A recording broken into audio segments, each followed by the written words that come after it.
이제 13장부터 19장까지는 적그리스도가 후 3년 반 동안에 얼마나 무시무시한 파괴를 가져올까, 거기에 대한 것이 이제 나오기 시작합니다. 우리 13장 읽어보십시다. 내가 보니 바다에 산 짐승이 나오는데 뿔이 열이요 머리가 7이라 그 뿔에는 10면류관이 있고 그 머리들에는 참난된 이름이더라. 이게 요한이 보니까 바다에서 한 짐승이 나오더라. 이 바다라는 것은 여러분 군중을 말하는, 물이나 바다는 성경의 대군중, 수많은 사람을 말하는 것입니다. 그런데 요한이 본 이 바다에서 한 짐승이 나오는데 그 바다는 바로 지중해입니다. 유럽 한가운데 있는 지중해 바다를 중심으로 해서 그 수많은 군중들 속에서 한 짐승이 나오는 것입니다. 그러므로 지중해 주변, 즉 부활한 옛 로마 제국 판도에서 나올 것입니다. 그 요한이 본 적이 짐승이 나오는 것이 중국에서 나온 것도 아니고 저 미국에서 나온 것도 아니고 아시아에서 나온 것도 아닙니다. 바다, 즉 지중해 연안 일대 옛 로마 판도에서 그 바다에서 한 짐승이 나옵니다. 짐승은 여러분 예수를 믿지 않는 세계의 지도자, 왕이나 지도자는 성경에 언제나 짐승으로 보았습니다. 사람으로 하나님이 안 봐요. 하나님을 반역하고 하나님께 저항하는 지도자는 언제나 짐승같이 보았습니다. 그런데 거기에 짐승이 하나 나옵니다. 이 짐승은 무엇이냐?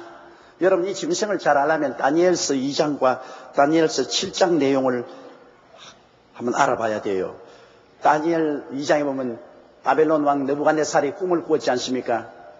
그 꿈을 꾸고 난 다음에 잊어버렸어요. 모든 바벨로니아 박사들을 다 불러다 물어도 꿈을 안 가르쳐 주니까 해석을 못 하잖아요. 그래서 왕이 너희들 다 죽이겠다고 할 때, 그때 사드락과 메삭과 아벳느고와 다니엘이 함께 엎드려 기도하는 가운데 하나님이 다니엘에게 환상으로 보여주었습니다. 느부갓네살 왕이 꿈을 꾼 것을 다 보여주었어요.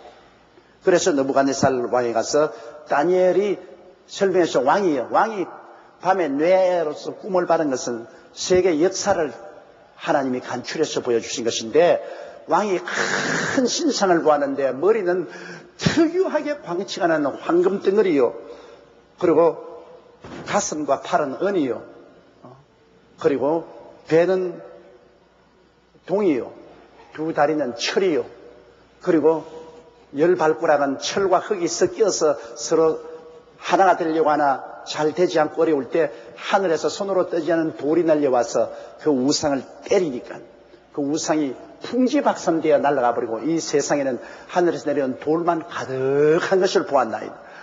느부갓네살이 무릎을 탁 치면서 맞다 맞았어, 네가 말한 그대로 보았어. 그럴 때 다니엘이 해석을 해주십니다. 왕이여, 이 황금머리는 바로 당신이요, 바벨론 느부갓네살 왕 바벨로니아요. 당신 후에는 당신마다 좀 못한 은과 같은 나라, 즉 은과 같은 양파를 가지고 메대와 파사가 나오고, 그 다음 그 나라가 지나면 그보다 좀 더 못한 동호의 나라 헬라가 나오고, 알렉산더 대왕이 정복한 헬라가 나오고, 그 헬라가 나오고 난 다음에는 헬라가 망하고 난 다음 다시 로마가 나왔어. 로마는 동로마, 서로마 양다리로 나누어졌다가 나중에 거기에서 서양 열국이 나오고 열발가락 시대가 나오고, 그 서양 열국 시대 열발가락이 서로 합치려고 한, 얼마는 철같이 강한 그런 전제주의 국가, 하나는 흙같이 흐물흐물한 민주주의 국가, 이런 서로 나라가 서로 합치려고 하나 잘 합쳐지지 않고 어려운 가운데 있을 때 하늘에서 뜬 돌은 바로 하나님의 아들 예수 그리스도인 것입니다. 하나님께서 하나님의 아들 예수 그리스도를 보내셔서 세상 나라를 멸하게 하시고 영원히 이 세상은 하나님의 아들의 나라가 될 것이라는 그 예언을 하셨습니다. 그 예언을 했는데 여러분, 우리가 지금 사는 시대를 보면은 바로 그 로마 제국에서, 동로마, 서로마 제국에서 유럽 열국이 나오고 그중 오늘날 유럽이 하나로 합치려고 애를 쓰고 있습니다. 그게 유럽이 15국가가 될지 20국가가 될지 그거는 몰라도 유럽이 지금 통합을 하고 있는데 기본적으로는 이미 통합이 돼 있어요. 유럽의 기본적인 통합은 이미 그들이 경제적으로 통합해서 국경이 없어지고 그리고 이제는 화폐 통합을 해서 내년부터는 유로화를 사용하며 이제는 군대도 통합하려고 하고 있습니다. 그리고 유럽 국회가 이미 설립되어서 연방 국회가 있고 앞으로 얼마 있으면 유럽의 연방 대통령이 나오고 유럽은 하나가 되어버린 거죠. 이와 같은 유럽의 통합이 오늘날 눈앞에 이루어진 것은 여러분 지금으로부터 600년 내지 700년 전에 예언된 사실이 아닙니까? 그러면 우리가 생각해보면 참 아득한 옛날에 예언된 것이 오늘 우리 눈앞에 이루어지고 있죠. 그리고 또 우리가 다니엘서 7장에 보면은 다니엘이 또 부연해서 그가 환상을 보았습니다. 그것도 지중해에서 보니까 지중해 바람이 부릅니다. 거대한 바람이라는 것은 거대한 정치적 혁명을 말합니다. 지중해에서 바람이 불어오면 거기서 짐승이 나오는데 거기에 하나는 보니까 사자가 나와요. 사자가 나와서 얼마 있다가 두 발로 서서 사람처럼 말을 하더랬는데 이 사자는 바로 느부갓네살 왕을 말합니다. 그가 한때 미쳐서 짐승같이 되었으나 다시 사람으로 되살아난 것을 보여주는 것입니다. 그 다음 사자가 나오고 난 다음 그 다음 뒤에 나오는 것이 곰이 나오는데 곰이 이렇게 한쪽을 이렇게 들고서 있는 곰이 나왔습니다. 이건 메대와 파사인데 메대와 파사 연합군이 바벨론을 멸하고 어떤 때는 메대 왕이 다스리다가 어떤 때는 파사 왕이 다스리다가 이렇게 메대와 파사. 그 다음에 나오는 짐승을 보니까 머리가 넷이요 날개가 셋인 표범이 나옵니다. 그건 알렉산더 대왕이 자기의 네 장군을 거느리고 새처럼 날라 신속하게 그 당시에 중동과 유럽 일대를 통합했습니다. 그러면 그건 헬라의 알렉산더 대왕을 말합니다. 그 다음에 보니까 어마어마하게 무서운 짐승이 나오는데 이는 천리를 가지고서 이등마다 막 부서뜨리고 막 곰의 발 같은 발로 짓밟고 무시무시한 짐승이 나옵니다. 그럼 이 짐승이 뭐냐? 이건 로마를 말합니다. 그런데 다니엘에 보니까 이게 짐승의 머리에 10뿔이 올라와요. 10뿔이 나와요. 이게 다시 말하면 이제 오늘날 로마 제국에서 부활한 로마 제국 유럽 통합국가에서 10뿔, 열국이 이게 15개, 20개 유럽 통합국이 나오더라도 주축 세력은 10나라입니다. 10개국이 주축이 돼요. 다른 것은 다 액세서리로 붙어 있어. 그 10뿔이 나오는데 그 10뿔 중에서 또 적은 뿔 하나가 나와요. 그거는 적그리스도를 말합니다. 10뿔은 10나라를 말합니다. 10주권자를 말해요. 10대통령 혹은 10수상을 말하는데 그 가운데 이제 통합 유럽에 적은 뿔이 하나 나와요. 적은 뿔이 하나 나와서 이게 뿔 3개를 그냥 뿌리쳐 뽑아버려요. 3국가를 통합시켜버려요. 자기 밑에. 통합시켜버리고 이게 점점 커져서 하늘의 하나님을 대항하고 이게 일어나서 하나님의 백성인 유대나라를 이기고 한때, 두때, 반때, 3년 반 동안에 온 유럽을 쥐어 흔들고 다스릴 것입니다. 그 유럽뿐 아니라 온 세계를 그 소나기에 넣고 흔들 것입니다. 오늘날은 유연하면 세계는 하나로 묶여 있습니다. 경제적으로 여러분 중동에서 석유를 생산 잘하면 우리 한국조차 석유 값이 올라가지고서 한국 경제가 어려워지죠. 미국의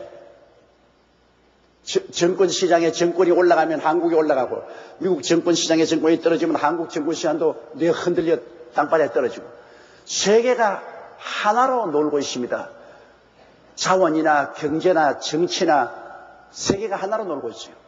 앞으로 더구나 여러분 이 컴퓨터가 발전이 되고 인터넷이 점점 발전이 되는데 지금으로부터 한 20년만 지나면은 컴퓨터가 지금보다도 100배나 능력이 있게 된다는 것입니다. 이러므로 온 세상은 완전히 이웃이요. 이렇기 때문에 유럽에 일어나서 적그리스도가 손에 능력을 가지고 휘어잡으면 온 세계가 함께 흔들리는 것입니다. 상황이 그렇게 되는 것입니다. 그래서 이미 다니엘은 그 당시에 느부갓네살 왕의 황금 우상을 통해서 또 바다에서 지중해에서 나오는 이 짐승을 통해서 마지막 때 일어날 유럽의 역사를 소상히 보고 그런 예언을 했습니다. 왜 그러면 꼭 유럽이냐? 하나님의 역사는 여러분 유태인이 이스라엘이 세계의 시계입니다. 이스라엘과 연관되어서 하나님이 세계 역사를 설명하고 있습니다. 그러므로 이 중국이나 일본이나 저 미국이나 먼 나라는 직접 이스라엘하고 연관성이 없습니다. 그러나 중동에 있어서는 이스라엘하고 직접 연관성이 있기 때문에 이스라엘과 연관된 세계 역사의 종말을 여기에 설명해서 보여주고 있는 것입니다. 자, 그러면 여기 보니까 내가 보니 바다에 산 짐승이 나오는데 뿔이 열이요. 이 짐승은 바로 부활한 옛 로마를 말하는 것이고 옛 로마 제국이 다시 부활해서 오늘날 유럽 공동체가 된 것을 말하고 뿔이 열이라. 그게 주축 세력이 10개국이다. 뿔은 주권을 말합니다. 다시 말하면 대통령이나 수상을 말해요. 그러니 통합된 유럽의 주력이 10개국입니다.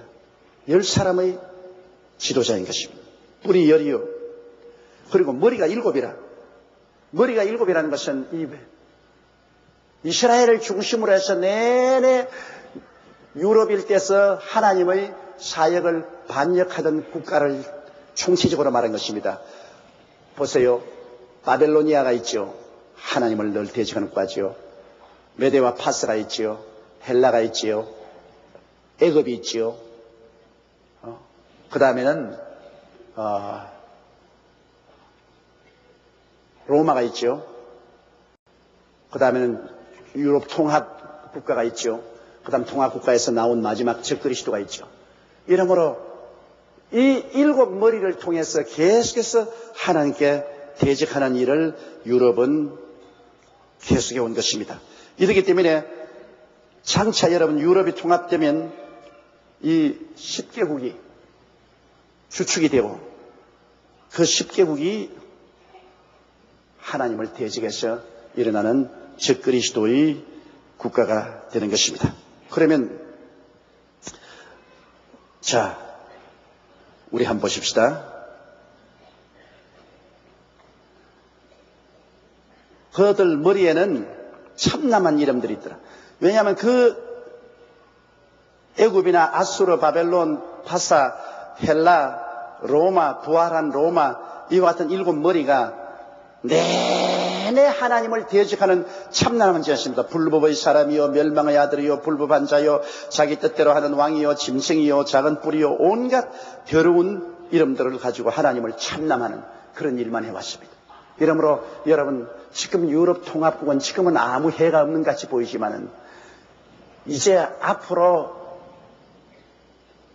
용이 공중에서 쫓겨나면 지상에 내려오면 이 유럽 통합에게 그 속에 들어가서 완전히 악마화한 적그리스도로 변화되면 어마어마한 파괴를 행하게 되는 것입니다. 그런 파괴의 역사가 옛날부터 계속해서 용이 사용한 나라거든. 지상 나라는 용이 늘 다스렸으니까. 마귀가 세상 권세를 가지고 다스렸으니까. 세상 임금은 마귀였으니까.